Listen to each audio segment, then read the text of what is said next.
આજરોજ તારીખ 19/9/2025ના સવારના અંદાજિત 11 વાગે ગાંધીધામ મનપાના કમિશનર મનીષ ગુરવાનીના અધ્યક્ષસ્થાને ગાંધીધામ વિસ્તારમાં આવેલ નવરાત્રી મંડળોના અંદાજે 20 જેટલા આયોજકો સાથે એક મીટિંગનું આયોજન ગાંધીધામ મનપાની કચેરીના સભાખંડ ખાતે કરવામાં આવ્યું. તેમાં green Navratri, clean Navratri theme અંતર્ગત આયોજકોને સ્વચ્છતા અંગે માર્ગદર્શન તેમજ નવરાત્રી મહોત્સવ દરમિયાન SOPનું ચુસ્તપણે પાલન કરવા જણાવવામાં આવ્યું. SOP અંતર્ગત મુખ્ય મુદ્દાઓ જેમ કે નિર્ધારિત જગ્યાએ કચરાપેટીઓ મૂકવી, ફાયર સેફટીની વ્યવસ્થા કરવી, ખાદ્ય પદાર્થનું લાયસન્સ ધરાવતા વિક્રેતાઓ પાસેથી જ સેવા લેવી તેમજ સિંગલ યુઝ પ્લાસ્ટિકનો વપરાશ અટકાવવો અને મહાનગરપાલિકા દ્વારા સંચાલકો સાથે સંકલન કરી કચરો ઉપાડવાની વ્યવસ્થા બાબતે ચર્ચા કરવામાં આવી. તેમજ ગ્રીન નવરાત્રી, ક્લીન નવરાત્રી સ્પર્ધા અંતર્ગત ગાંધીધામ મનપા દ્વારા નાયબ મ્યુનિસિપલ કમિશનરની અધ્યક્ષતામાં એક કમિટીની રચના કરવામાં આવશે, જે સ્થળ તપાસ કરી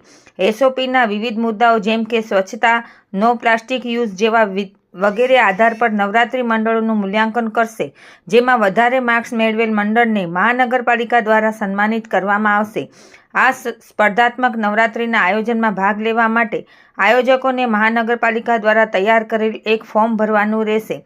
જે ફોર્મ આજથી તારીખ 19/9/2025થી જ ગાંધીધામ મનપા કચેરી રૂમ નંબર 11 પહેલા માળે રૂબરૂ આવી મેળવવાનું રહેશે અને વિગત ભરી તારીખ 22/9/2025ના રોજ બપોરે 1 વાગ્યા સુધીમાં પરત કરવાનું રહેશે. તેમજ વધુ માહિતી માટે મનપાના મોહનભાઈ આહિર 97 123 68 111નો સંપર્ક કરવો તેમ મહાનગરપાલિકા દ્વારા જણાવવામાં આવ્યું છે.